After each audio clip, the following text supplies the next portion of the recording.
우리 하나님의 말씀 마태복음 5장 1절에서 3절에 있는 말씀을 함께 찾겠습니다. 마태복음 5장 1절에서 3절에 있는 말씀입니다. 오늘 저는 이 말씀을 본문으로 해서 천국의 주인이라는 제목으로 하나님의 말씀 증거하도록 하겠습니다.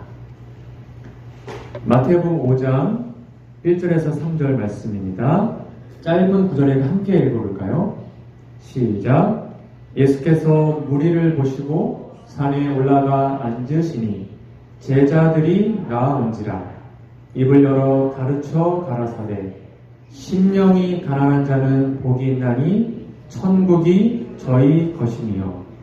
예수께서 눈을 들어 제자들을 보시고 가라사대 가난한 자는 복이 있나니 하나님의 나라가 너희 것이니요.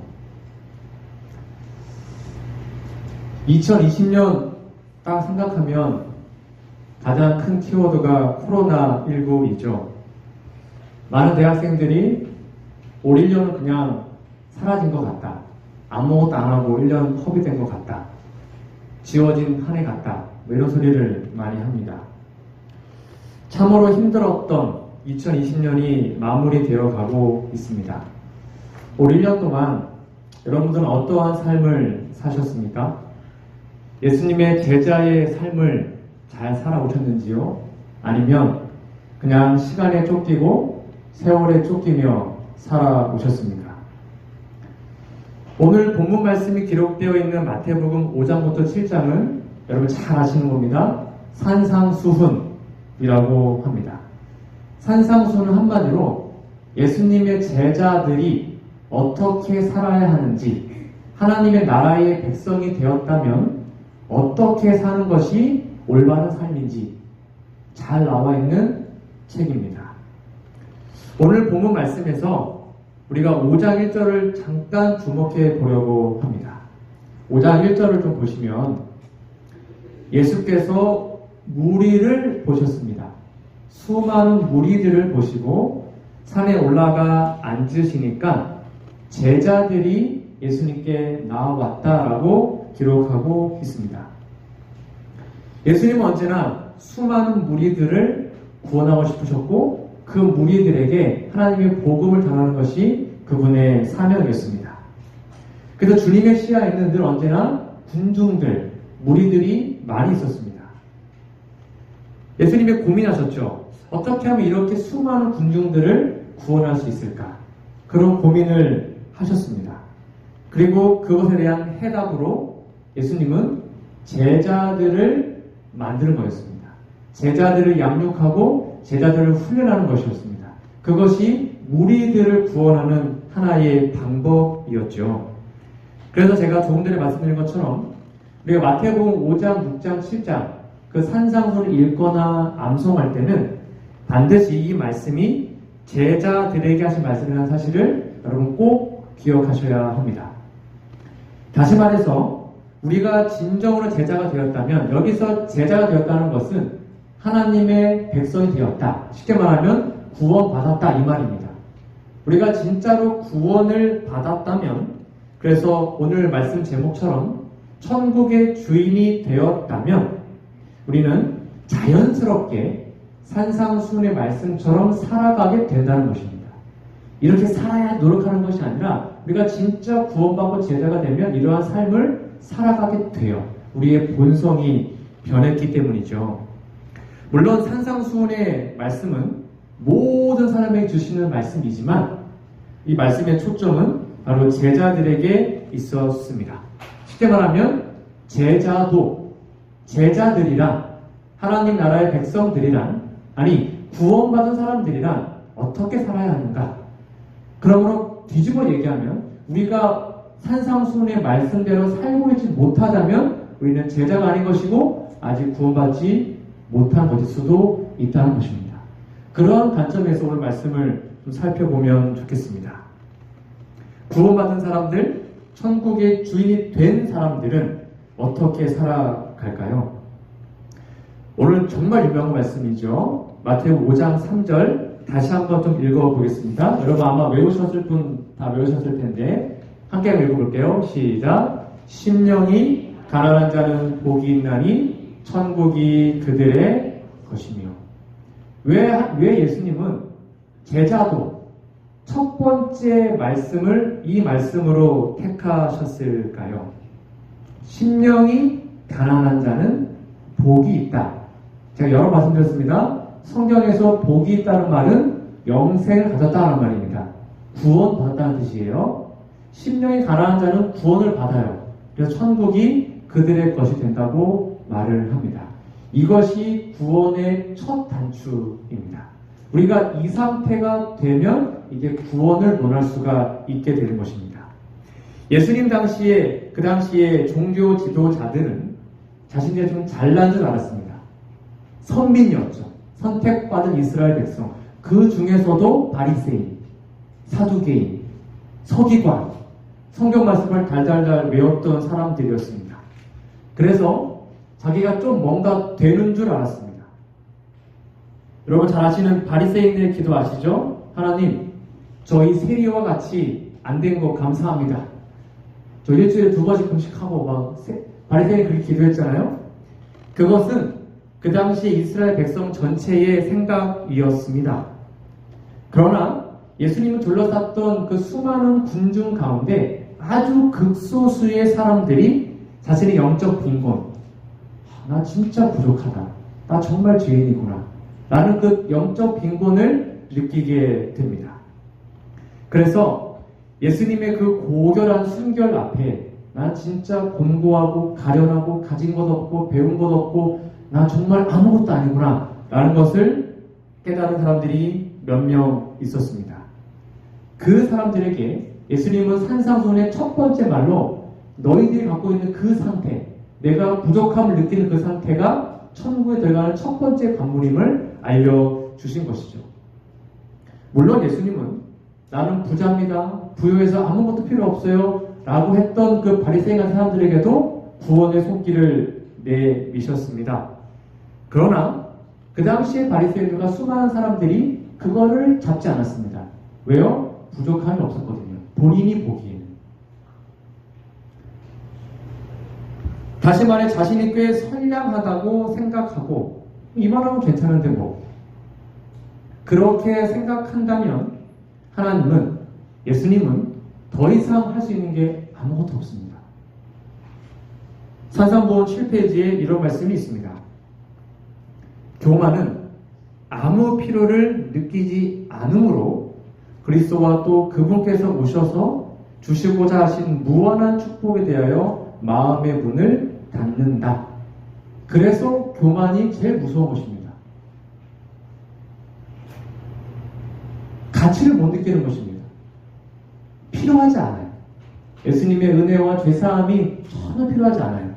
이러한 사람의 마음속에는 예수님을 위한 자리가 없다. 스스로를 부요하고 존경받을 만한 인물로 여기는 자들은 믿음으로 구하지 않음으로입니다. 못하는 게 아니라 안 구해요. 믿음으로 구하지 않음으로 하나님의 축복을 받지 못한다. 뒤집어 얘기하면 우리가 구하기만 하면 축복을 받는데, 구하기만 하면 영생을 받는데 그걸 안 하는 거죠. 그들은 스스로 풍족하다고 생각하므로 반대로 빈손으로 돌아가는 것입니다. 그러나 스스로 구원할 수 없고 난 정말 아무것도 아니다 라고 느꼈던 사람들을 예수님은 찾아오셨고 그들에게 손을 다시 한번 내어 미셨던 것이죠. 여러분, 이 꽃이 혹시 어떤 꽃인지 아십니까? 잘 보이시나요? 안 보이시나요? 어떤 꽃일까요? 잘 아시네요. 이 꽃 이름은 할미꽃입니다. 여러분, 할미꽃 하면 떠오르는 이미지가 어떠세요? 할미꽃. 제가 쭉 찾아봤더니 보통 겸손의 이미지, 늘 고개를 숙이고 있는, 그리고 겨울 엄동설원에도 굴하지 않고 겸손과 그다음에 수줍음의 상징이라고 합니다. 할미꽃 하면 겸손, 수줍음 이런 것의 상징이라고 하더라고요. 여러분, 근데 이게 혹시 뭔지 아세요? 이게 뭐냐면 할미꽃의 뿌리입니다. 이게 할미꽃 뿌리인데요. 할미꽃 뿌리의 효능을 혹시 아십니까? 효능? 잘 아시네요. 옛날에 그 조선시대 때 보면 임금들이 사약 내잖아요. 사약. 그 사약의 주 원료가 할미꽃 뿌리라고 합니다. 이 할미꽃 뿌리에는 프로토아네모닌이라는 독성이 있어가지고 각종 균을 살균하는 살충 작용을 한다고 해요. 그래서 저는 뭐 경험하지 못했지만 아마 어른들은 아실 겁니다. 여기 뭔지 아시죠? 옛날 퍼셋식 또는 재래식 화장실이라고 합니다. 깊게 파는 다음에 변을 넣고 쌓아 올리면 다 퍼내가는 거 있잖아요. 여기 가면 이제 여름에 되면 파리가 알을 낳아가지고 구더기가 엄청 올라옵니다. 그럼 그 구더기를 없앨 때 뭘 뿌리셨죠, 어르신들? 기억나세요? 네. 이 재래식 화장실 구더기를 죽이는 퇴치용으로 할미꽃 뿌리에 이렇게 타가지고 뿌렸다고 합니다. 할미꽃 뿌리를 이렇게 갈아가지고 물에 타가지고 그 물을 뿌리면 구더기가 싹 없어진다고 해요. 그 정도로 독한 것이 할미꽃 뿌리에 있는 것입니다. 역시 이런 모습이 우리의 모습은 아닐까요? 겉보기에는 겸손한 척, 목사니까 근엄한 척, 믿음 있는 척, 용기 있는 척, 신앙생활 잘하는 척 합니다. 근데 우리의 마음속 중심 그 깊은 곳에는 우리의 마음의 뿌리에는 죄악의 독이 가득한 것입니다. 그 독이 남을 죽이고 또 나를 죽이고 미움, 질투, 시기. 혹시 이러한 모습이 우리의 모습은 아닌가요? 할미가 얼마나 겸손하고 수줍음의 상징입니까? 근데 그 밑에는 독을 머금고 있는 모습을 우리의 모습 아닌지 좀 생각해 보게 된 것입니다. 이렇게 내 마음속 깊은 곳에 죄악의 독이 가득하고 이 독을 제거하지 않으면 내가 정말로 죽을 수밖에 없는 죄인 중에 죄인임을 깨달을 때, 그걸 진짜 깨달을 때, 그냥 말로만 겸손한 척 한 게 아니고 말로만 저 죄인이다 말하는 것이 아니라 진짜 내가 죄인이구나, 나는 정말 죽을 수밖에 없는 죄인임을 진짜로 느낄 때, 그때 우리는 비로소 구원을 얻게 되는 것입니다. 근데 이 마음은 우리 스스로 되는 것이 아니에요. 앞으로 겸손해야지 하고 겸손하게 되는 게 아니에요. 이것 또한 하나님이 주시는 은혜인데요. 예수님께서 죄인인 우리에게 가장 하고 싶은 게 이런 일이라고 하십니다. 산상보훈 7쪽 8쪽입니다. 그리스도께서는 먼저 당신이 용서하시는 사람을 뉘우치게 만드신다. 죄를 깨닫게 하는 것은 성령께서 하시는 일이다. 그래서 우리가 날마다 아침마다 성령의 침례를 위해서 기도해야 되는 것입니다. 매일 아침마다 여러분 다 기도하고 계시죠? 다른 것 어떤 것 구하지 않아도 상관없어요. 하나님 다 아시니까요. 먹고 사는 문제 구할 필요 없습니다. 하나님 다 아십니다.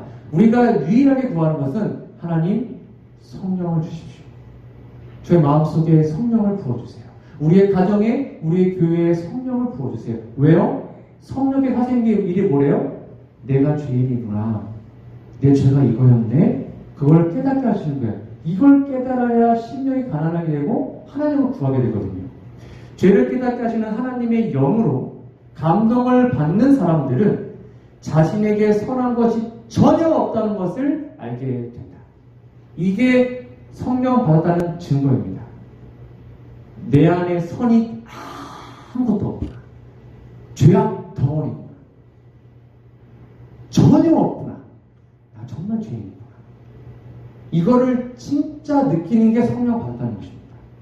다른 게 아니에요. 이걸 진심으로 느끼면 우리는 성령 충만한 삶을 살아가고 있는 것입니다. 그들은 지금껏, 저 이 말씀도 되게 충격받았습니다.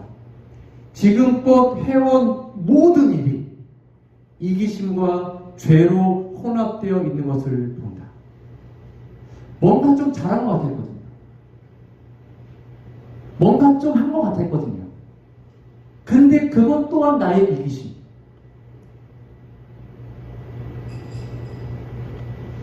혹시 우리의 모습은 이런 것 아닌가요? 이런 것이 느껴지지 않는다면 아직 성령의 감화를 받지 못하고 있는 거라는 것입니다. 누가복음 18장에 나오는 가련한 세리 아시죠? 이 세리는 하나님 앞에 나오지를 못했어요. 감히 눈을 들어 하늘을 보지 못합니다.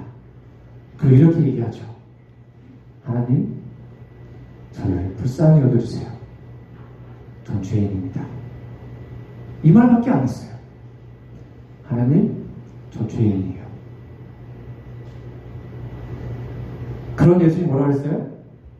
이 세리가 저 바리새인보다 훨씬 어렵다 라고 말씀하셨습니다.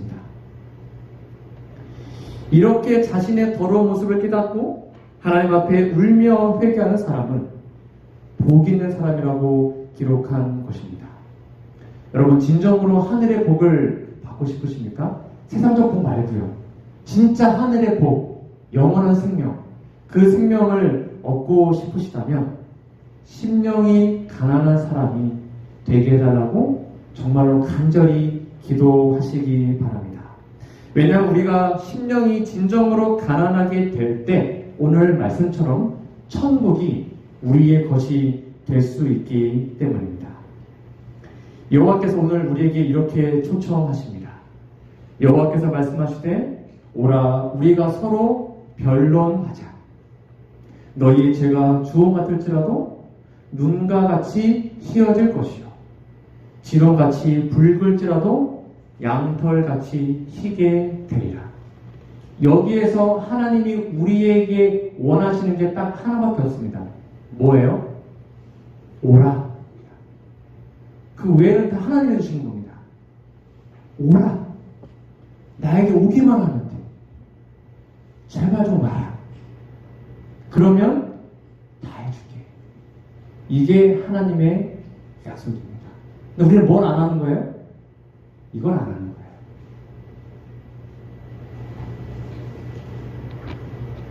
이사야 43장 25절 볼까요?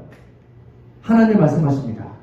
나하고 나는 나를 위하여 내 허물을 도말하는 자니 내 죄를 기억하지 아니하리라. 이상하지 않습니까? 왜 우리를 위해서 죄를 용서하는 게 아니라요, 하나님이 하나님 자신을 위해서 우리 죄를 용서한대요. 이게 무슨 말이에요? 우리가 죄 있는 모습 그대로 그분께 가서 그분께 용서를 받으면 그게 하나님께 최고의 영광이라고요. 제가 여러 번 말씀드렸죠? 영광 돌리는 방법은 다른 것이 아닙니다.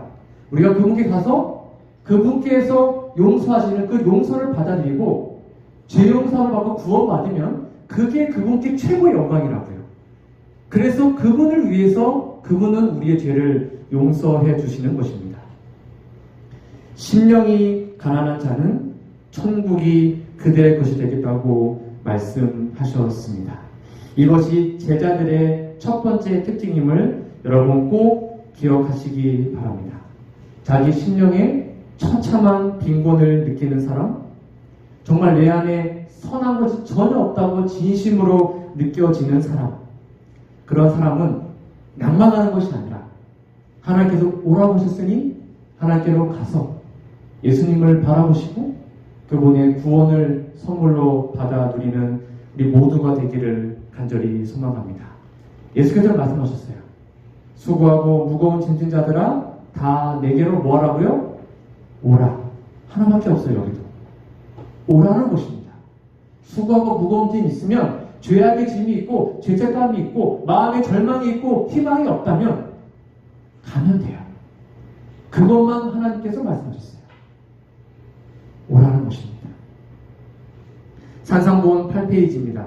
제가 정말 좋아하는 말씀인데요. 여러분께 좀 소개하고 싶어서 찾아왔습니다. 과거의 경험이 어떠하든지 그리고 현재의 환경이 아무리 절망적이라도 과거, 현재 상관없대요. 연약하고 속절없고 낙담한 현재 상태 그대로 예수님께로 나가면 우리의 자비하신 구주께서는 멀리서부터 우리를 맞아 당신의 사랑의 팔과 의의 두루마기로 감싸주신다. 그분께서는 놀랍게도요, 우리에게 당신의 품성을 그대로 나타내는 흰 두루마기를 입혀 아버지께 소개하신다. 내가 한 게 아무것도 없는데 그냥 가잖아요? 하나님 우리에게 의의 두루마기를 입혀주십니다. 그 두루마기는 예수님의 품성입니다. 예수님의 완전한 품성이 그냥 우리에게 되는 거예요. 그러면 그 상태 그대로 소개하신답니다. 그분은 우리를 위해 하나님 앞에 이렇게 간구하십니다. 하나님, 내가 대신 저 죄인의 자리에 앉았습니다. 제가 저 사람의 언약 보증인입니다. 제 고집대로 하는 이 자녀를 아직도 변화된 게 아니에요. 고집불통. 근데 그 고집대로 하는 이 자녀를 보지 마시고 저를 도와주십시오라고 말씀하시는 것입니다. 여기에도 예수님이 우리한테 딱 한 가지 요구하십니다. 뭐 요구하십니까? 나가라. 나에게로 오라. 이거 하나만 요구하시는 거예요. 이거 하나만 되면 알아서 입혀주시고 알아서 소개해주시고 다 해결해 주신다고 약속하셨습니다. 그런데 이렇게 주님께 나가는 사람은 어떤 사람이냐면 바로 심령이 가난한 자입니다. 나 정말 구원받고 싶다. 나 정말 변화되고 싶다. 나 정말 예수님 만나고 싶다. 그것을 진심으로 느끼는 사람은 예수님께 갑니다. 정말로 가게 되어 있습니다. 오늘 이 시간 예수님의 제자의 삶의 특징인 심령이 가난한 자가 누구인지에 대해서 제가 두 가지만 좀 정리해서 알려드리도록 하겠습니다. 첫 번째, 심령이 가난한 자는 하나님을 가장 소중히 여기는 사람입니다. 내가 지금 세상의 어떤 것보다 하나님을 가장 소중히 여기고 있다면 우리는 심령이 가난한 자입니다. 왜냐하면 자신의 비참함과 결핍을 유일하게 채워줄 수 있는 그 하나님이 진짜로 존재하고 내 곁에 계심을 알기 때문입니다. 그럼 만약에 여러분이 하루하루를 살아가는데 건전지 있죠? 건전지가 하나씩 필요하다고 가정해 볼까요? 매일 건전지가 하나 필요합니다. 그것 없이는 그 다음날 살 수가 없다고 가정해 본다면 여러분들에게 가장 중요한 게 무엇일까요? 돈일까요? 명예일까요? 권력일까요? 뭐가 필요할까요? 건전지 하나일 것입니다. 그거 없으면 내일 우리는 살아갈 수 없으니까요.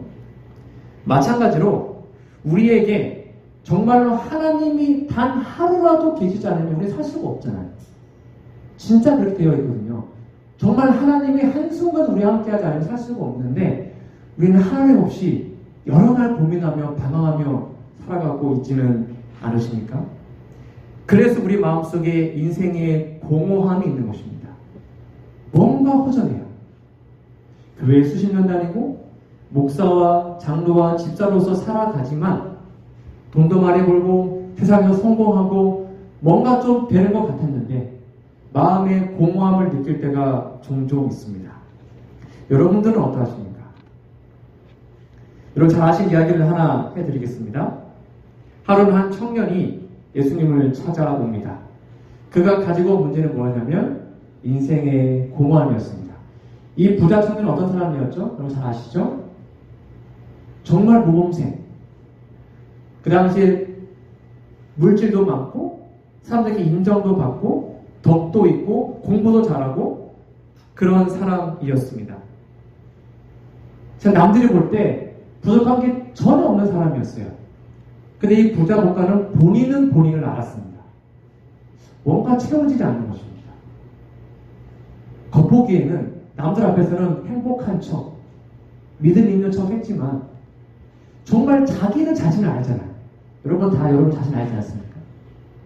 저도 목사에게 이렇게 있는 척 하는 것입니다. 정말 내 자신을 보니까 아무것도 아닌 거예요. 예수님을 찾아갑니다. 예수님, 제가 무엇을 해야 영생을 얻을 수 있습니까? 그때 예수님은 비우라라고 말씀하십니다. 나의 제자가 되고 싶으냐? 그러면 너의 모든 소유를 팔아 가난한 자들에게 나누어 주어라. 무슨 말이에요? 심령이 가난한 자가 되라고 말씀하신 겁니다. 세상적 풍족이 아니라 마음의 풍성해야 되는데 그러기 위해서는 먼저 심령이 가난해야 된다. 그거를 해라. 그러면 하늘에서 보화가 있을 것이다. 그게 구원의 시작이다. 라고 말씀하셨습니다. 이 사람은 많은 소유를 가지고 있었습니다. 여러분, 6,000년 역사 중에 우리만큼 역사적으로 부자가 있었습니까? 정말 그래요. 조선시대 임금님보다 우리가 더 잘 먹지 않습니까? 우리만큼 부자가 어디 있습니까? 6,000년 역사 중에. 가장 잘 살고. 근데 정말 우리의 삶에 영적으로 너무 빈곤하고 성령이 없고 나태하고 믿음이 부족하지는 않으신가요? 하나님 보시기에 아무것도 없는 결핍과 비참한 삶을 살고 있지는 않으십니까? 그러나 여러분 괜찮습니다. 우리에게는 예수님이 계시고 예수님의 십자가가 있기 때문입니다. 지금 여러분을 십자가 앞으로 초대합니다. 예수님은 우리에게 한 가지 말씀하십니다. 오라. 오기만 하면 돼. 제발 좀 와라. 오면 내가 다 해결해 줄게. 제발 오라고 말씀하십니다. 저 십자가에 달려야 될 존재가 예수님이 아니고 원래 우리 아니었습니까? 원래 우리가 그렇게 죽어야 되는 거 아니에요? 죄인 중에 죄인, 우리가 그렇게 죽어야 되지 않았습니까? 여러분, 이게 실제 십자가를 가장 완벽하게 복원한 모습이라고 합니다. 우리가 예수님의 제자가 되기 위해서는 우리가 이 십자가를 져야 합니다. 무슨 말입니까?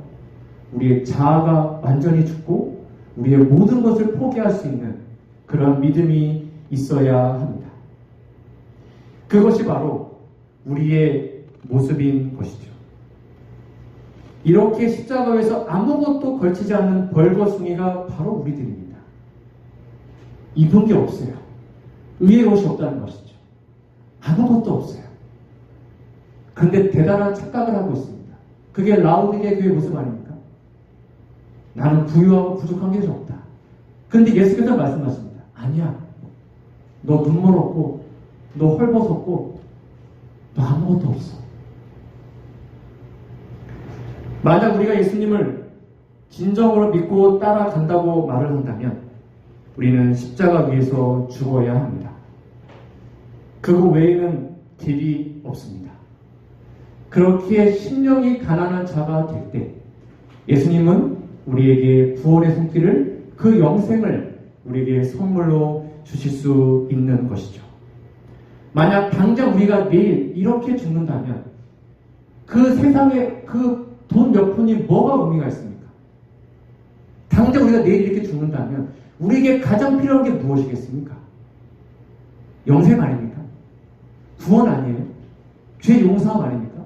우리가 진짜 완벽하게 죄 용서만 받으면 당장 죽어도 아무 상관없잖아요. 그 영원한 생명이 우리의 삶에 가장 중요한데 우리의 우선순위가 정말 그거냐라는 거죠.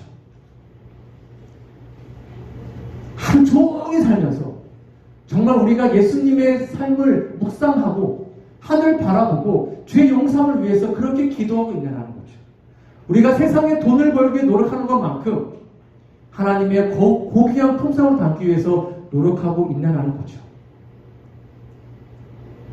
심령이 가난한 자가 하늘에 갈 수 있습니다. 우리의 비참함과 빈핍함을 유일하게 채워줄 수 있는 분, 그 하나님을 가장 소중히 여기는, 그래서 우리 마음속에 있는 이 공허함을 채울 수 있는 우리 모두가 되기를 간절히 소망합니다. 두 번째, 심령이 가난한 자는 하나님의 통치와 주권을 간절히 기다리는 겸손한 사람입니다. 자신이 뭔가 좀 됐다고, 내가 영적으로 좀 잘났다고 생각하는 사람들은 누구에게 간섭받기를 싫어합니다. 그런데 진짜 영적으로 가난한 사람은, 심령이 가난한 사람은 그리스도의 삶의 가장 중요한 역할, 쉽게 말하면 그 사람을 겸손하게 되고 하나님의 뜻과 하나님의 통치에 따라서 살아가게 됩니다. 즉, 자신을 세워주시는, 내 삶을 인도하시는 하나님께 모든 것을 맡기게 되는 것이죠. 우리 스스로 우리의 위신, 또 우리의 자존심, 그런 거 세우는 것은 대단한 오산이고 착각일 뿐입니다. 그래서 진짜 심령이 가난한 자는 이제는 주 예수가 아니라, 아니 구주 예수가 아니라 주 예수, 예수님의 우리의 주인임을 기억하고 그분의 뜻 안에서 살아가는 것입니다. 그러면 여러분, 하나님의 말씀, 하나님의 십자가, 하나님의 길, 그 모든 것을 인정하시고 그 주권대로 하나님의 뜻대로 살아가기로 결심하는 우리 모두가 되었으면 정말로 좋겠습니다. 그래서 영적인 가난을 자각하고 자신의 비참함과 결핍을 인하여 결코 교만할 수 없는 사람. 그래서 항상 기도할 때 진심으로 하나님, 저를 불쌍히 여겨주세요.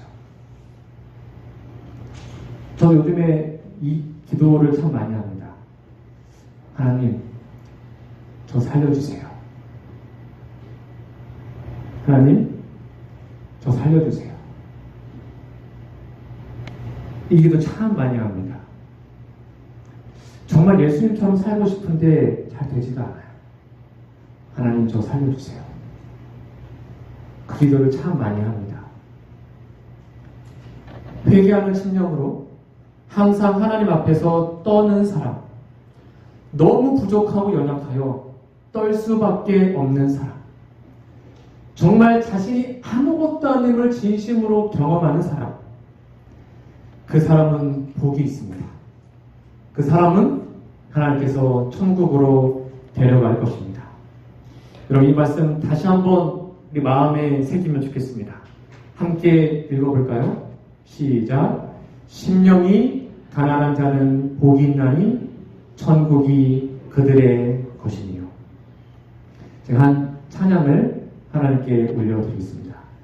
우리 8번 올려주시면 감사하겠습니다.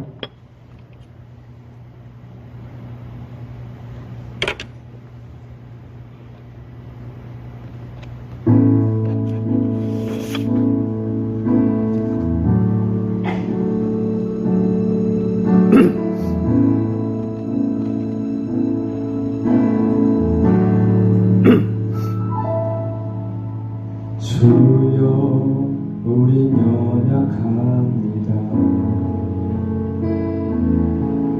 우린 오늘을 힘겨워합니다. 주 뜻 이루며 살기에 부족합니다. 우린 연약합니다. 주여, 우리 넘어집니다. 오늘 하루 또 실수합니다.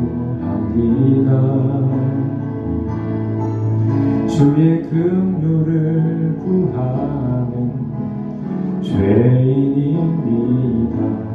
우리 주만 바라봅니다. 한없는 주님의 은혜 온 세상 위에 넘칩니다. 가릴 수 없는 주 영광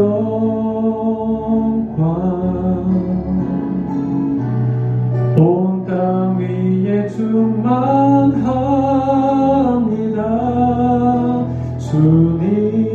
주님만이 길이오니 우린 그 길 따라갑니다.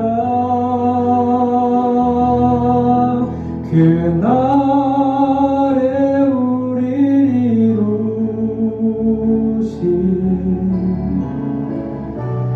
주는 완전합니다.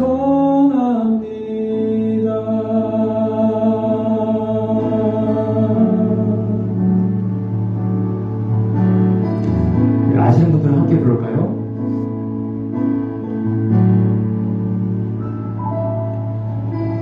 주여, 우리 넘어집니다. 오늘 하루 또 실수합니다.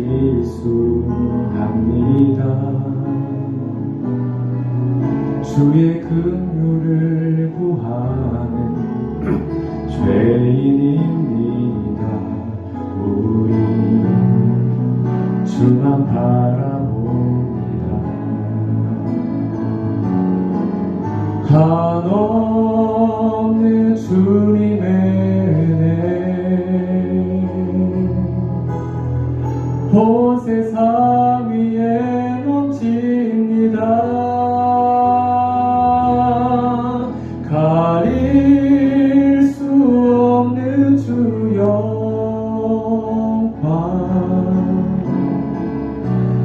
온 땅 위에 충만합니다. 주님만이 길이오니 우린 그 길 따라갑니다. 그날에 우리 이루신 주는 완전합니다.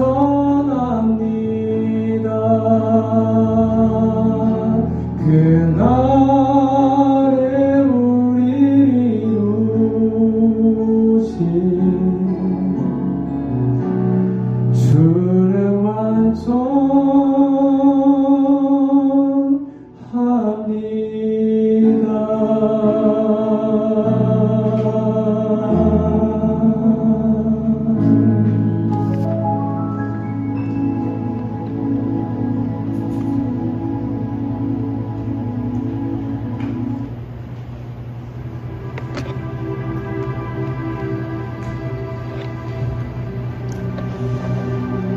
말씀의 결론을 맺겠습니다. 저는 오늘 천국의 주인이라는 제목으로 말씀을 드렸습니다. 여러분, 제발 이 세상에서는 가난한 사람이 되시고 천국에서 부유한 사람이 되시기 바랍니다. 세상의 그 어떤 것보다 하나님을 소유하시고 하나님을 가장 소중히 생각하는 우리 모두가 되면 좋겠습니다. 하나님께서는 우리가 그분을 소유하도록 허락하셨습니다. 하나님은 우리가 천국을 소유하도록 허락하셨습니다. 그러므로 무엇보다 하나님을 사랑하는 자가 되시기 바랍니다. 우리 마음속에 하나님보다 더 사랑하는 그 어떤 것도 없도록 우리의 마음을 비우시고 하나님의 통치 아래, 그분의 주권 아래 무릎을 꿇고 날마다 그분 앞으로, 십자가 앞으로 나아가시기 바랍니다. 여러분, 우린 너무 연약합니다. 죽듯 이루며 살기에 너무 부족합니다. 그래서 자주 넘어집니다. 자주 실패하고 또 실수합니다. 그래서 예수님의 그 긍휼을 구하는 죄인이고, 그래서 오직 우리는 예수님만 바라보고 살 수 있습니다. 여러분, 그러나 낙담하지 마세요. 왜냐하면 한없는 놀라운 주님의 은혜가 온 세상에 넘쳐 있기 때문입니다. 가릴 수 없는, 변경할 수 없는 그 하나님의 사랑이 온 땅 위에 충만하기 때문입니다. 예수님이 생명의 길이십니다. 그러니 그 길 따라 가시고, 그래서 그 날에, 재림의 날에 우리를 완전하게 변화시킬 그 축복을 우리가 꼭 경험하게 되시기를 간절히 소망합니다. 예수님의 말씀처럼 심령이 가난한 자가 되기 위해서 날마다, 순간마다 성령을 구하시고, 그리고 십자가 앞으로 나아가셔서 세상이 주는 평안이 아니라 하나님 주시는 평안을 만끽하시고, 그래서 진정한 천국의 주인이 저와 우리 모두가 되기를 간절히 소망하며 오늘 말씀을 마치도록 하겠습니다.